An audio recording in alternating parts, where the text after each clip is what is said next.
கேள்வி பார்வையாளருக்கு வணக்கம். இந்த நேர்காணலில் நாம் சந்திக்க இருக்கும் சிறப்பு விருந்தினர் தமிழ் புலிகள் கட்சியின் மாநில செய்தி தொடர்பாளர் முத்துக்குமார் சார். வணக்கம். வணக்கம். அதிமுக பாஜக கூட்டணி மீண்டும் தமிழ்நாட்டில் அமைப்போ ஒரு கருத்து தொடர்ந்து பேசுபொருளாக இருந்து கொண்டிருந்தது. அதற்கு உறுதிப்படுத்தக்கூடிய வகையில் கூட நேற்றைய தினம் அமித்ஷா அவர்கள் எடப்பாடி பழனிசாமி அவர்களும் சந்திச்சிருக்காங்க. சந்திப்பில் தமிழ்நாட்டினுடைய முக்கிய பிரச்சனை தான் பேசினேன், இது கூட்டணி கணக்கெல்லாம் கிடையாது அப்படின்ற மாதிரியான ஒரு கருத்தையும் முன் வச்சிருக்காரு. இந்த சம்பவத்தை நீங்கள் எப்படி சார் பார்க்குறீங்க? வெளிப்படையாக அவர் மறைக்கிறார் அப்படிங்கிறது குழந்தைகள் கூட கண்டுபிடிக்க முடிய அளவுக்கு தான் அவர் பேசுகிறாரு. ஏன்னா முதல்ல அலுவலகம் சந்திக்க போகிறதாகவும் பத்திரிகையாளர்களை எப்பயுமே எதுக்காக போகிறோம் என்ன போகிறோன்றத ஒரு அரசியல் தலைவர்கள் வெளிப்படையாக பேசக்கூடிய ஒரு தலைமைத்துவம் உள்ளவர்கள் தான் பொதுவாக அரசியல் தளத்தில் இருக்கிறாங்க. அப்படி தான் நடந்துக்கிட்டு இருக்கு. ஆனால் இவர் பார்த்தீங்கன்னா எதுக்காக போகிறோன்றதே மறைக்கிறாரு. அப்புறம் அங்கே போனதுக்கப்புறம் அமித்ஷாவை சந்தித்து வெளியே வந்ததுக்கப்புறம் நான் மேகதாது விஷயமா பேசினேன், இருமல் கொள்கையை வலியுறுத்தினேன் அப்படின்னு தமிழ்நாட்டுடைய நலன்களுக்காக தான் பேசினேன் அப்படின்னு சொல்கிறார். ஆனால் இங்கே ஓபிஎஸ் என்ன சொல்கிறாருன்னா எல்லாம் நல்லதுக்கு தான் நடந்திருக்குன்னு சொல்கிறார். அப்போ அதிலேயே பூனைக்குட்டி வெளியே வந்த மாதிரி தான். அப்போ பேச்சுவார்த்தைகள் தான். இப்போ சசிகலா, எடப்பாடி, ஓபிஎஸ், ஏன்னா சசிகலா அவர்களும் ஓபிஎஸும் அமித்ஷாவை நம்பி தான் இது வரைக்கும் எந்த விதமான அதிரடி நடவடிக்கைகளும் ஈடுபடாமல் இருக்காங்க. அப்போ டிடிவி தினகரன் உட்பட ஆல்ரெடி இவங்க 3 பேருமே சரண்டர் ஆகிட்டாங்க, பிஜேபியோட சரண்டர் ஆகிட்டாங்க. இவரும் சரண்டர் ஆனவர் தான். ஆனாலும் அந்த தனக்கு இருக்கக்கூடிய அதிகாரம் வேணும், நான் அவர்களெல்லாம் இணைச்சோம்னா நமக்கான அதிகாரம் எல்லாம் இருக்காது அப்படின்ற அடிப்படையில் பார்த்தீங்கன்னா இவர் முடிஞ்ச அளவுக்கு அதை பேலன்ஸ் பண்ணிகிட்டே இருக்கிறாரு. ஆனால் இன்றைக்கி இப்போ பேலன்ஸ் பண்ண முடியாது. 2026 தேர்தலில் ஒரு முடிவுக்கு நம்ம வந்தாகணும் அப்படிங்கிற அடிப்படையில் தான் இப்போ ஒரு வருஷத்துக்கு முன்னாடியே, ஒரு வருஷம் இருக்குன்னு கூட்டணிக்கு அப்படின்றார், ஒரு வருஷத்துக்கு முன்னாடியே பேச்சுவார்த்தையை தொடங்கி வச்சிருக்காரு அமித்ஷா. நீங்கள் என்ன செய்யணும் அப்படிங்கிறத சில விஷயங்களை அவர் சொல்லியிருக்காரு. அதுக்கு இவங்க என்ன மறுப்பு கொடுத்துருக்காங்க அப்படின்ற விஷயங்கள்லாம் நம்ம பார்க்கலாம். இவங்க என்ன சொல்லியிருப்பாங்கன்னா, அதிமுக பாஜக கூட்டணி அமைச்சா நம்ம வர முடியாது, உங்கள் பாஜகவுக்கு தமிழ்நாட்டில் ஒரு எதிர்ப்புணர்வு இருக்குது அப்படின்ற மாதிரி சொல்லியிருப்பாங்க. அதுக்கு அமித்ஷா ரொம்ப தெளிவாக விளக்கம் சொல்லியிருப்பார். என்ன சொல்லியிருப்பாருன்னா, நான் அதுக்கு தான் நாங்கள் நிறைய பேர் இறக்கி விட்டுருக்கோம். குறிப்பாக பார்த்தீங்கன்னா நாம் தமிழர் கட்சி சீமான் ஆரியம் திராவிடம் ஒன்று அப்படின்னு ஏன் செய்தியை பரப்புறாரு, திமுகவும் பாஜகவும் ஒன்றுன்னு ஏன் செய்தியை பரப்புறாருன்னா, எங்களை நார்மலைஸ் பண்ணுறதுக்காக தான் இந்த வேலையெல்லாம் நாங்கள் எங்களுடைய உங்களை போலவே நாங்கள் சில அடிமைகளை உருவாக்கி வச்சுருக்கோம் தமிழ்நாட்டில். குறிப்பாக சீமானுடைய ஸ்பீச்சை கவனிங்க அப்படின்னு சொல்லி விளக்கம் சொல்லி கொடுத்துருப்பாங்க. இன்னும் ஒருபடி மேலே போனோம்னா விஜய் பாசிசமும் பாயாசமும் ஒன்று தான் அப்படின்னு நார்மலைஸ் பண்ணுறதையும் அமித்ஷா ரொம்ப விலைக்கு சொல்லியிருப்பார். அப்போ இந்த நார்மலைஸ் எதுக்காக பண்ணுறாங்கன்னா, பாஜக மீது இருக்கக்கூடிய வெறுப்பு அப்படின்றத குறைந்தபட்சம் இவங்க சரி பண்ணுவாங்க, விஜயும் சீமானும் சரி பண்ணுறதுக்கு தான் நாங்கள் அனுப்பி வச்சுருக்கிறோம் அப்படிங்கிறத கொஞ்சம் ஏன்னா இவருக்கு புரியாத விஷயங்கள்லாம் அவர் எடுத்து சொல்லியிருப்பாருன்றது இது நம்மளுடைய கணிப்பு தான். உண்மையாக கூட இருக்க வாய்ப்பு இருக்குது. ஏன்னா ஆர்எஸ்எஸ் உடைய ஏஜெண்டாக தான் இன்றைக்கி இப்போ சீமானும் விஜயும் செயல்படுறாங்க. ஏன்னா இன்றைக்கி இடஒதுக்கீடு உள்ளிட்ட பல்வேறு சமூக நீதி விஷயங்களை இன்றைக்கி இம்ப்ளிமெண்ட் பண்ணது திமுக. ஆனால் சமூக நீதிக்கு எதிராக இருக்கக்கூடியது தான் பாஜக. அப்போ சமூக நீதிக்கு எதிரானது தான் பாஜக அப்படின்னு சொல்ல போய் தமிழ்நாட்டில் ஒரு பிரச்சாரம் இருக்க போய் தான், இந்துத்துவத்துக்கு எதிராக, ஆர்எஸ்எஸ்க்கு எதிராக, பிஜேபிக்கு எதிராக ஒரு பிரச்சாரம் இருக்க போய் தான் மக்களிடையே இயல்பாகவே ஆர்எஸ்எஸ்க்கு எதிரான ஒரு மனநிலை, பாஜகவுக்கு எதிரான ஒரு மனநிலை, சமூக நீதிக்கு எதிராக இருப்பவர்களை பார்த்தீங்கன்னா நோட்டாவை தாண்ட விடாமல் இன்றைக்கி தமிழ்நாடு வச்சிருக்கு.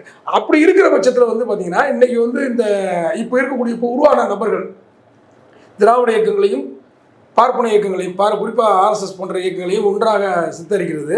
இன்றைக்கி பார்த்தீங்கன்னா நார்மலாக இருக்கக்கூடிய நம்மளை போன்ற அம்பேத்கரிய பெரியாரிவாதிகளே பார்த்தீங்கன்னா திமுகவை குறை சொன்னால் பாஜக வந்துடும், நீங்கள் மிரட்டாதீங்க அப்படின்னு எழுத ஆரம்பிச்சிட்டாங்க.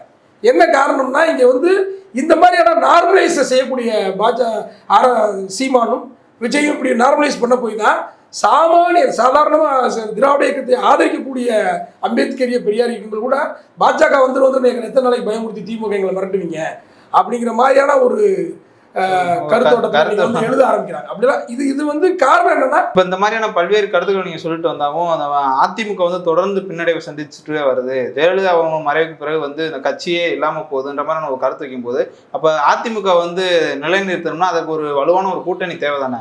இப்போ எடப்பாடி பழனிசாமி அவங்களுடைய இந்த சந்திப்பு நம்ம சரியாக தானே பார்க்க முடியும். இல்லை, எடப்பாடியோட சந்திப்பு நம்ம சரியாலாம் பார்க்க முடியாது. என்னன்னு கேட்டிங்கன்னா, அதிமுக தொடங்கப்பட்ட காலத்துலேருந்தே எம்ஜிஆருக்கே ஒரு துணிவுலாம் கிடையாது. இன்றைக்கி சமூக ஊடகங்கள் எம்ஜிஆர் இருக்கிற காலத்தில் சமூக ஊடகங்கள் தான் எம்ஜிஆரை கோமாளியாக்கி அனுப்பியிருப்பாங்க. அன்றைக்கி சமூக ஊடகங்கள் விழிப்புணர்வு மக்கள் மத்தியில் இல்லாதனால தான் எம்ஜிஆர் ஒரு புரட்சி தலைவராக மக்கள் தலைவமாக அவரால் ஜொலிக்க முடிஞ்சிச்சு. என்னென்னா, இன்றைக்கி பார்த்திங்கன்னா திராவிட முன்னேற்ற கழகம் இப்படி தான் பேர் இருக்கும்.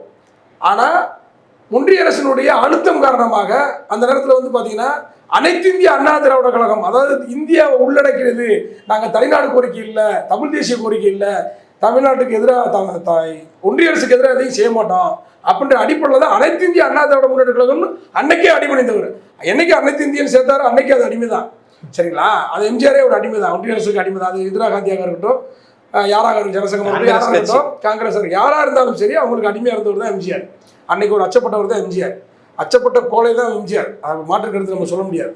அப்போ அதுக்கப்புறம் வந்து ஜெயலலிதா துணிச்சல்காரர் போல காட்டப்பட்டால் கூட உண்மையில் வந்து பார்த்தீங்கன்னா அவங்க வந்து ஒரு பார்ப்பனியத்துக்கு ஆதரவாக தான் இங்கே பல்வேறு வேளையில் ஆர்எஸ்எஸ்க்கு ஆளுநர் பண்ணது, பாபர் மசூதி இடிப்புக்கு ஆளுநர் பண்ணது, பாபர் மசூதி இடிப்பை ஆதரித்தது, இன்னும் பல விஷயங்களை இன்னும் சொல்லப்போனால் ஆடு கோழி பள்ளியிட்ட தடைச்சட்டம் கொண்டு வந்தது, மதமாற்ற தடைச்சட்டம் கொண்டு வந்தது. இப்படி பார்ப்பன நலங்களுக்காக இன்னைக்கு பாஜகவோட ஒரு பிடிமாக தான் அதிமுக அந்த அம்மா மாற்றிக்கிட்டு இருந்தாங்க. இன்னைக்கு இவர் வந்து அடிமையை அதிமுகவாக மாற்றிருக்காரு எடப்பாடி.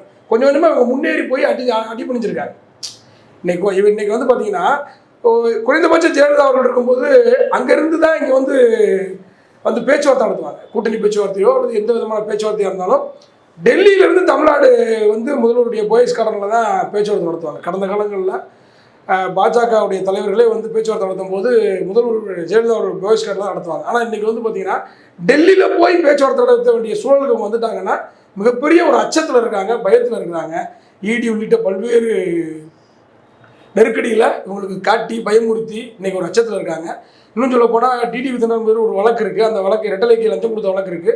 அந்த வழக்கின் காரணமாக தான் இன்றைக்கி வந்து பார்த்தீங்கன்னா அடிமை சாசனம் எழுதி கொடுத்து இன்றைக்கி டிடிவி தினகரன் அங்கே இருக்கிறாரு. அது மட்டும் இல்லாமல் அண்ணா இருந்தால் இன்றைக்கு மும்மொழி கொள்கையை ஆதரிப்பார் அப்படிங்கிற ஒரு கேடுகட்ட தரத்தை இன்றைக்கி வந்து பார்த்திங்கன்னா மக்கள் மத்தியில் பரப்பக்கூடிய ஒரு நிலைக்கு இன்றைக்கி வந்து டிடிவி தினகரன் வந்துட்டார். ஆக பல முனைகளில் இவங்க வந்து தள்ளி தள்ளி இருந்தால் கூட மோடிக்கு அடிமையாகவும் ஆர்எஸ்எஸ்க்கு அடிமையாகவும் தான் அதிமுக தலைமையில தான் கூட்டணி ஆட்சி 2026 இந்த மாதிரியான ஒரு கருத்து வைக்கிறாங்க. எங்க தலைமைக்கு யார் வந்தாலும் நாங்கள் வரவேற்போம், திமுக தான் எங்களுடைய எதிரின்னு சொல்றாங்க.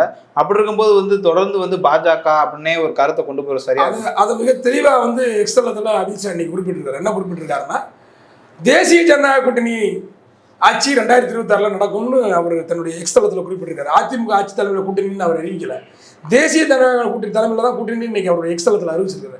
அப்போ இவர்கள் எடப்பாடி என்ன பேசுனாலும் அதை நம்ம நம்ப வேண்டியதில்லை, தமிழ்நாட்டு மக்கள் நம்ப வேண்டியதில்லை. அமித்ஷா என்ன சொல்றாரோ அதை நம்பணும். ஏன்னா அமித்ஷாவை எதிர்த்து பேசக்கூடிய அளவுக்கு அமித்ஷாவை கூட்டணிக்கு தேவையில்லை நீங்கள் என்று சொல்லும் அளவுக்கு துணிச்சல் இல்லாதவர் தான் எடப்பாடி பழனிசாமி. அதுதான் இவருடைய நேர்காணலே தெரியுது. இவர் கூட்டணி குறித்து பேசலன்றாரு. அவர் 2026 என்டிஏ தேசிய ஜனநாயக தலைமையில் கூட்டணின்னு சொல்றாரு. அப்ப இவர் இல்லைங்கிறாரு. அவர் ஆதாரத்தோட அவர் தன்னுடைய எக்ஸலத்துல பதிவு செய்யறாரு. அப்ப அதுலயே வந்து தெரிஞ்சுக்கலாம் நம்ம, எடப்பாடியால் கூட்டணியை கூட தமிழ்நாட்டு மக்களிடம் வெளிப்படையாக அறிவிக்கக்கூடிய துணிச்சல் இல்லாதவராக இருக்கிறாரு. அதுதான் எதார்த்தம். இல்லை இப்போ வந்து மகாராஷ்டிராவில் வந்து இந்த சிண்டே இந்த இந்திய ஆமாம் அந்த மாதிரியான ஒரு சம்பவத்தை வந்து தமிழ்நாட்டில் வந்து பாஜக கட்டமைக்குன்னு பார்க்குறாங்களா? நிச்சயமாக நடக்கும். போன முறையே செய்ய வேண்டியது அவங்க போன முறையே செய்ய வேண்டிய நிலைமை எடப்பாடி தலைமையில் இந்த 4 ஆண்டு ஆட்சி இருந்துச்சு இல்லையா, அப்பயே அவங்க அதை செய்யறதுக்கு தயாராக தான் இருந்தாங்க. ஓபிஎஸ் அவங்க தான் அமைதிப்படுத்தினாங்க, ஓபிஎஸ் தலைமையில் இருக்கக்கூடிய கூட்டணி அமைதிப்படுத்தினாங்க. இருந்தாலும் தமிழ்நாட்டில் மகாராஷ்டிரா போல் ஏற்கனவே சிண்டை உருவாக்கும் போது இங்கே செய்ய முடியாது அப்படிங்கிற ஒரு அவங்களுக்கு ஒரு அச்சம் இருந்துச்சு. ஏன்னா அதிரடியாக அப்படி செஞ்சால் இருக்கக்கூடிய மரியாதையும் இறந்து விடுவாங்கன்றதுனால அவங்க அந்த வேலையை செய்யலை. எடப்பாடியே ஒரு ஏக்நாத் சிண்டேவாக தான் செயல்பட்டார்ன்றது அவங்களுக்கு தெரியும். அவருக்கு என்ன சொன்னாங்களோ அதெல்லாம் கேட்டார். ஹிந்தி இப்போ வந்து பார்த்திங்கன்னா போஸ்ட் ஆஃபீஸ் பணிக்கு வந்து பார்த்திங்கன்னா ஹிந்தி எழுத்துக்களை அனுமதிச்சாங்க, பல விஷயங்கள் அவங்க அனுமதிச்சாங்க. அதனால் அவங்களுடைய என்ன செய்யணுமோ அதெல்லாம் இங்கே செஞ்சுருந்தாங்க. இப்போயுமே திமுக ஆட்சிக்கு பதில் அதிமுக இருந்துருந்துச்சுன்னா மும்மொழி கொள்கையை ஆதரித்திருப்பார்கள். எல்லாத்தையுமே அவங்க ஒன்றிய அரசு என்னென்னலாம் சொல்ல நினைக்கிறாங்களோ அதெல்லாம் ஆதரிச்சிருப்பாங்க. இன்றைக்கி திமுக இருக்கிறதுனால தான் அதுக்கு எதிர்வினை ஆற்றுது. இப்படி திமுக இப்படி எதிர்வினை ஆற்றுவதனால தான் ஒரு புறம் சீமான், ஒரு புறம் விஜய், இன்னும் சில குட்டி நபர்கள் எல்லாம் சில குறுங்குழுவாதிகளை எல்லாம் உருவாக்கி இன்றைக்கி வந்து திமுகவுக்கு எதிரான இயல்பாகவே தமிழ்நாட்டு மக்களிடம் ஒரு தவறான மனப்பான்மை வரணுன்ற அடிப்படையில் பல்வேறு வேலைகளை அவங்க செஞ்சுட்டு இருக்காங்க. அந்த வேலை இந்த ஒரு வருட காலத்தில் கூடுதலாக மாறவதற்கும் வாய்ப்பு இருக்குது. திமுகவுக்கு எதிரான பணிகளை கூடுதலாக செய்வதற்கு வாய்ப்பு இருக்குது. ரொம்ப தெளிவாக இன்றைக்கி நம்முடைய முதல்வர் சட்டமன்றத்தில் அறிவிச்சிருக்காரு. இனமானத்தை காப்பது தான் எங்களுடைய முழு குறிக்கோள். அதுக்காக வந்து வெகுமானத்திற்காக நாங்கள் வந்து அடமானம் வச்சிட மாட்டோம் அப்படிங்கிற விஷயத்தை மிக தெளிவாக சொல்லியிருக்காரு. எத்தனாயிரம் கோடியாக இருந்தாலும் அதை நாங்களே சமாளிக்க முடியும். எங்களால் கூடிய விரைவில் மாநில சுயாட்சிக்கு தேவையான அத்தனை திட்டங்களையும் இன்னும் சில விஷயங்களை நம்ம அறிவிக்க இருக்கிறோம் அப்படின்றதையும் ஒரு இந்த மாதிரி துணிச்சலாகவும் சொல்லியிருக்காரு. இதெல்லாம் எடப்பாடி அவர்களால் சொல்ல முடியுமா, விஜய் அவர்களால் சொல்ல முடியுமா, சீமான் அவர்களால் சொல்ல முடியுமா அப்படின்னா சொல்ல முடியாது. இன்னைக்கு எதிர்கட்சியாக இருக்கிற யாருமே வந்து பார்த்தீங்கன்னா எல்லாமே ஒரு பயந்தாங்கொல்லிகள் அப்படின்ற அடிப்படையில் தான் இன்னைக்கு அச்சப்படக்கூடிய கோழைகளாக தான் இன்னைக்கு இருக்கிறாங்க. இன்னைக்கு ஒன்றிய அரசு தன்னுடைய செயல் திட்டங்களை எல்லாம் RSS உடைய செயல் திட்டங்கள் எல்லாம் தமிழ்நாட்டை நடைமுறைப்படுத்த முடியாத அளவுக்கு ஒரு ஒரு சவாலாக இருக்கக்கூடியது திராவிட முன்னேற்ற கழகம் தான். அதனால தான் அவங்களுக்கு கண்ணை கொடுத்தது.